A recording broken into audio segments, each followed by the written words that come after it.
आज हम लोग एक नए बैच की शुरुआत करने जा रहे हैं। उम्मीद है कि यह बैच जिस तरह से उत्तर प्रदेश पुलिस के लिए चला था और लास्ट मुकाम तक पहुंचा था, उसी तरह यह बैच जो शुरू हो रहा है, यह आपका Uttar Pradesh police SSC GD और टेट, सुपर टेट और जितने भी एग्ज़ाम आप देंगे जहां पॉलिटी का वेटेज है, ये क्लास बहुत ज़्यादा इफेक्टिव रहेगी और इसे बड़े सावधानी के साथ पढ़ाया भी जाएगा और समय से पहले आपको समाप्त कर दिया जाएगा और जैसे कि आपको रिवीजन करने का अच्छा मौका भी मिलेगा। समझ रहे हैं ना? तो हम पढ़ेंगे भारतीय संविधान।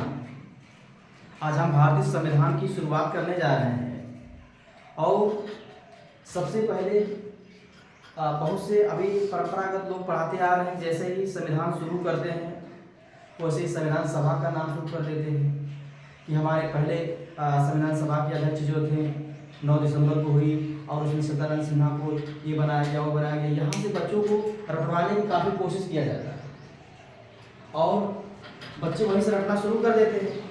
लेकिन जो अगर आपको भारतीय संविधान पढ़ाना है, क्योंकि भारतीय संविधान को राज्य व्यवस्था के नाम से भी जानते हैं, इसलिए हम पहले राज्य व्यवस्था से शुरू करेंगे। ठीक है? राज्य का मतलब क्या होता है?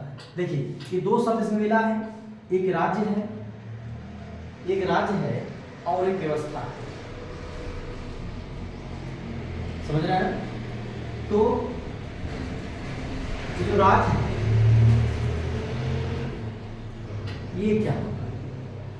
क्या वो वाला राज्य है कि जो हमारे ज्योग्राफी के जो टीचर हैं हमें राज्य के बारे में पढ़ाते हैं कि हमारे देश में 28 राज्य हैं, 8 केंद्र शासित प्रदेश हैं, क्या वही राज्य है?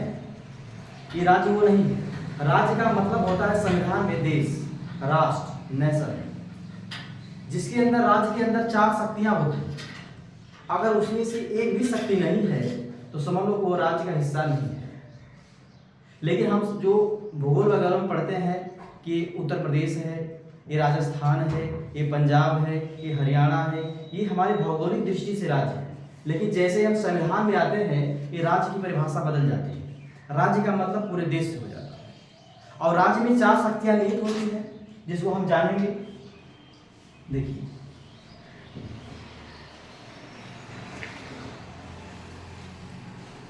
राज्य में 4 शक्तियां होती हैं, नंबर 1, नंबर 2 और नंबर 3 और नंबर 4। राज्य के पास एक अनिवार्य तथ्य क्या होता है? पहले तो होती है भूभाग, भूभाग, ठीक है।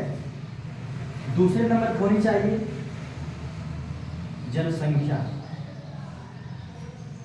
समझ रहे हैं? और तीसरे नंबर पर होनी चाहिए सरकार, और जो चौथा नंबर आता है इसको कहते हैं संप्रभुता।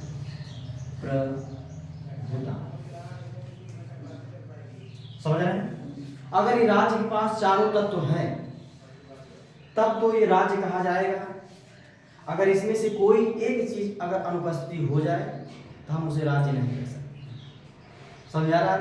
देखिए, क्या भारत आजादी से पहले 1947 से पहले क्या राज्य था? नहीं था। क्यों? क्योंकि उस टाइम पे भारत के पास तो भूभाग था। समझ रहे हैं? ज्योग्राफी में आपके गुरुजी ने आपको बताया होगा, बैठ जाइए। और जैसे ज्योग्राफी में आपके गुरुजी ने बताया होगा कि उस समय भी भारत के भूभाग थे, जिसका जो 32,87,263 वर्ग किलोमीटर बताया नहीं होगी इसका क्षेत्रफल। समझ रहे हैं ना? तो इतना इसका क्षेत्रफल था। ये तो साफ बात तो सही है, राज्य में एक चीज मिल गया इसको। दूसरा था जनसंख्या। जनसंख्या भी थी, बस थोड़ा कम थी जनसंख्या, लेकिन थी। ये भी बात सही है। अब आगे बात सरकार की। समझ रहे हैं ना?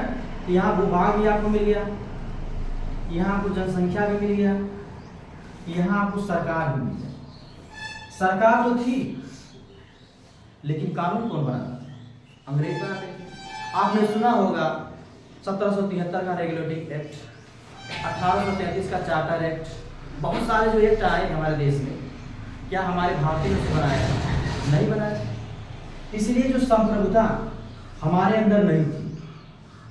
संप्रभुता का मतलब होता है स्वयं में प्रभु, मतलब स्वयं निर्णय लेने की जो क्षमता होती है उसको ही हम क्या कहते हैं, संप्रभुता कहते हैं। क्या आज़ादी से पहले क्या हमारे देश में किसी को स्वयं निर्णय लेने की क्षमता थी? यहाँ तक भी था कि अंग्रेजों ने नमक पर भी क्या कर लगा दिया था, टैक्स लगा दिया था, जिसके लिए गांधी जी ने बड़ा परिश्रम भी किया और उसे छुटकारा भी मिला। बताइए कि जिस देश में हमारा देश है, हमारा भू क्षेत्र है, हमारी जनसंख्या नहीं, हमारी सरकार नहीं है, हमारे कानून नहीं है, वहाँ नमक पर भी, जबकि हमारे देश में समुद्र भी है, हम नमक उत्पादन भी करते हैं, लेकिन उस पर टैक्स भी देना पड़ रहा है। तो क्या हम संप्रभु थे? नहीं थे। जब हम संप्रभु नहीं थे तो उस समय हमारा जो उस टाइम पे, उस समय पे हमारा देश राज्य भी नहीं। तो ये राज्य के बारे में हमें जानना है, ठीक है। अब बात समझ आएगी। अगर ये चार चीज, अगर कोई पूछता है राज्य के कौन कौन से भाग हैं, क्या अनिवार्य तत्व हैं, तो राज्य के चार यही अनिवार्य तत्व हैं। जब आप पीएचडी पॉलिटी पढ़ेंगे तो आपको इसमें बताया जाता है कि राज्य के अनिवार्य तत्व कौन कौन से होते हैं। तो राज्य के आप पता चल गया कि राज्य के जो अनिवार्य तत्व है ये कौन से होंगे, ये चार तत्व होंगे। अगर इसमें से किसी के पास ये सरकार नहीं है तो समझ लो कि वो आभार क्या है, राज्य नहीं है। समझ रहे हैं ना। क्या उत्तर प्रदेश के पास चारों चीज है? नहीं है। उत्तर प्रदेश राज्य की श्रेणी में नहीं आएगा अगर पॉलिटिक्स दृष्टि से देखा जाए। क्यों? क्योंकि जो कानून है ये स्वयं में संप्रभु नहीं है। जो कानून बना तो रहा है लेकिन क्या लागू कर देगा पूरे भारत में? नहीं कर पाएगा, क्योंकि केंद्र सरकार भी इस पे है।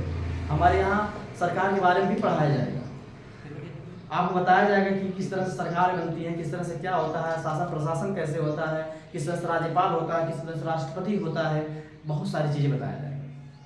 समझ रहे हैं? तो आप लोग हेडिंग बना लीजिए, राज्य की परिभाषा। राज्य की परिभाषा।